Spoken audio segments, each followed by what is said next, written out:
നമുക്ക് ഏറ്റവും പ്രിയപ്പെട്ട ഒരു ദിനമാണിന്ന്. ഇന്നത്തെ ദിനത്തിന്റെ പ്രത്യേകത എന്താണ്? ഇന്ത്യൻ പ്രസിഡന്റായ ഒരേ ഒരു മലയാളിയോട് അത് KR നാരായണൻ. KR നാരായണൻ അദ്ദേഹത്തിന്റെ വായന കൊണ്ട് ഒരുപാട് പരാജയങ്ങളുള്ള ഒരു സാഹചര്യത്തിൽ വളർന്ന് വായന കൊണ്ട് അഭിവൃദ്ധിപ്പെട്ട് ഉയർന്ന് ഇന്ത്യയിൽ ഏറ്റവും മൂല്യമുള്ള സ്ഥാനത്ത് എത്തിപ്പെട്ട രാഷ്ട്രപതിയായി അദ്ദേഹം മാറി. മക്കളായി 4 പേരുണ്ടെങ്കിലും അമ്മ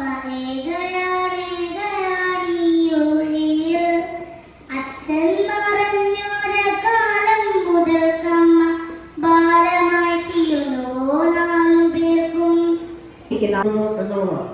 പുതിയ രീതിയിലുള്ള നയപ്രഖ്യാപനങ്ങളൊക്കെ നടത്തി വായനശാലകൾ ആളുകളുടെ അടുത്തേക്ക് എങ്ങനെ എത്തിക്കാൻ കഴിയും എന്നുള്ള രീതിയിലേക്ക് ഇപ്പോൾ മാറ്റങ്ങൾ നടത്തിക്കൊണ്ടിരിക്കുകയാണ്.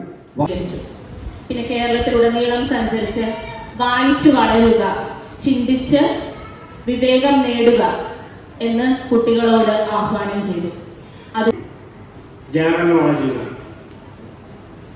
ഈ ജനറൽ നോളജ് കിട്ടുന്നത് വായനയുടെ ദിവസമുള്ള പത്രവായനയിലോ സമകാലീന മാധ്യമങ്ങളിൽ നിങ്ങൾ വായിക്കണം, പത്രങ്ങളിൽ.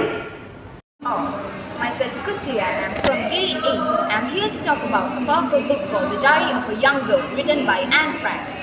This is not a made-up story, but a real story, real diary written by a 13-year-old girl named Anne Frank during World War II.